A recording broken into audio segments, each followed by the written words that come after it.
আসসালামু আলাইকুম বন্ধুরা, তোমরা সবাই কেমন আছো? আমি ভালো আছি। সকালবেলা বাসি কাজ সেরে নেব, চলে এসেছি রান্নাঘরটা পরিষ্কার করতে। এখন আমি রান্নাঘরটা ভালোভাবে পরিষ্কার করে নিচ্ছি। প্রথমে আমি একটা কাপড় দিয়ে মুছে নিচ্ছি, তারপরে একটু ডলে আবার আমি ভিজে কাপড় দিয়ে মুছে নেব।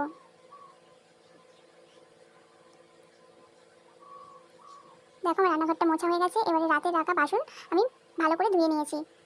তারপরে চলে আসলাম একটু চা করতে। সকালবেলা একটু চা না খেলে হয় বলো? আমার চাও হয়ে ফুটে এসছে। চাটাকে আমি সেঁকে নেব। সাথে নিয়ে নিয়েছি ব্রিটানিয়া থিন বিস্কিট। এবারে বাসি বিছানাটাকে ভালো করে আমি গুছিয়ে নিয়েছি। তারই মধ্যে চলে এসেছে সবজি দাদা। তার থেকে নিয়েছি পটল আর লাউ। আজকে পটল বাটা করব আর লাউ ডাল, ওই জন্য পটলটাকে আমি ভালোভাবে খোসা ছাড়িয়ে নিচ্ছি। কেটে আমি দানাগুলো ফেলে দেব। আমার কিন্তু পটলের দানা খেতে ভালো লাগে না। তোমরা কে কে পটলের দানা খাও আমাকে কিন্তু কমেন্ট করে জানিও। দেখো আমার পটলগুলো প্রায় কাটাই হয়ে গেছে সবগুলো।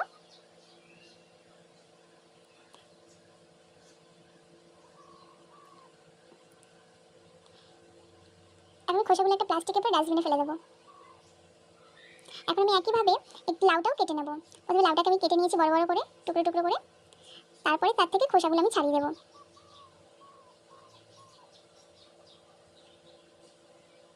তোমাদের কার কার সকালবেলা রান্নার চাপ থাকে? আমার তো খুব। আমার রোজই সকালের দিকে রান্নার চাপটা থাকে। দেখো এখন আমি লাউগুলোকে টুকরো টুকরো করে কেটে নিয়েছি, কুচি কুচি করে। আমার লাউগুলো কাটা হয়ে গেছে।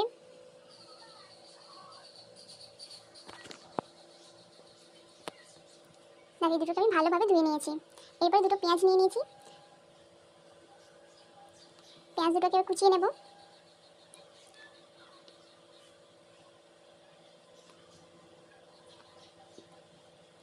ভাত বসাবো, সেই জন্য চালটাকে আমি ভালো করে ধুয়ে নিয়েছি। যে গ্যাসটা অন করে আমি হাঁড়িতে জল নিয়ে বসিয়ে দিলাম। চালগুলোও ঢেলে দিয়েছি। এর মধ্যে ধুয়ে রাখা পটলগুলো মিক্সির জারে আমি ঢেলে দেবো। তার মধ্যে দেবো রসুন, দুটো শুকনো লঙ্কা আর আদা কুচি দিয়ে মিক্সির জারে আমি ভালো করে ব্লেন্ড করে নেব। দেখো হয়ে এসছে আমার ব্লেন্ড করা। ঠিক এইরকম দেখতে হবে, এরকম দেখতে হবে। এর মধ্যে আমার ভাতও ফুটে গেছে। একটা কড়াইতে তেল গরম করতে দিয়ে দিয়েছি। পাঁচফোড়ন দিয়েছি, তার ভিতরে পেঁয়াজ কুচি দিয়ে ভালো করে নাড়াচাড়া করে নেব। এরপর দিয়ে দেবো পটল বাটা। তার ভিতরে দিয়ে দেবো মশলা, লবণ, হলুদ আর জিরে গুঁড়ো দিয়ে বাটাটাকে ভালোভাবে নাড়িয়ে চাড়িয়ে নেব। দেখো ঠিক এরকম দেখতে হবে। আমার পটল বাটাটা হয়ে এসছে। এই দেখো হয়ে গেছে। গরম ভাতের সাথে খুব ভালো লাগে। এখন আমি ডালটাকে ধুয়ে নিয়েছি আর লাউগুলোকে প্রেসার কুকারের ভিতরে দিয়ে দিচ্ছি। ডালটাকেও দিয়ে দেবো, দিয়ে সামান্য একটু লবণ আর জল দিয়ে সিটি দিয়ে সিদ্ধ করে নেব। দেখো কড়াইতে আমি পেঁয়াজ আর একটু পাঁচফোড়ন দিয়ে দিয়েছি, ভেজে নিচ্ছি ভালো করে। আর মশলা দিয়ে নিয়েছি।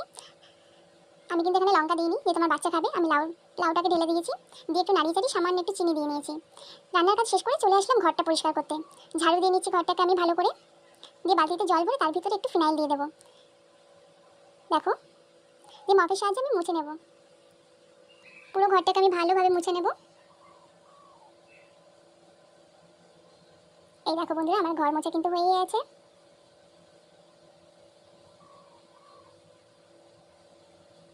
তারপর চলে যাবো রান্নার জায়গাটা ক্লিন করতে। রান্না করার পর এই গ্যাসটা খুব নোংরা হয়ে যায়, ওই জন্য রোজই স্নানের আগে আমি পরিষ্কার করে নিই রান্নার পরে। দেখো গ্যাসটা আমি ভালোভাবে মুছে নিচ্ছি। এই দেখো বন্ধুরা মোছা হয়ে গেছে। এখন আমি আর বাবু স্নান সেরে নিয়েছি। এখন ওকে ভাত খাওয়াবো। ওকে দুপুরের খাবার দিয়েছি ভাত আর লাউ ডাল, এরকম আমি খাইয়ে দেবো। তারপর দুপুরের ভিডিও শ্যুট করে সময় পাইনি, এখন চলে এসেছি রাতের ডিনার বানাতে। এখন একটু আঠা মেখে নেবো, রুটি হবে আর ডিম অমলেট। বন্ধুরা তোমাদের যদি আমার ভিডিওটা ভালো লেগে থাকে তাহলে আমার ভিডিওতে একটা লাইক, কমেন্ট আর শেয়ার করে দিও আমার ভিডিও, আর আমার চ্যানেলকে সাবস্ক্রাইব করে দিও। আমি রুটি বেলে নিচ্ছি। দেখা হবে নতুন একটি ভিডিওতে।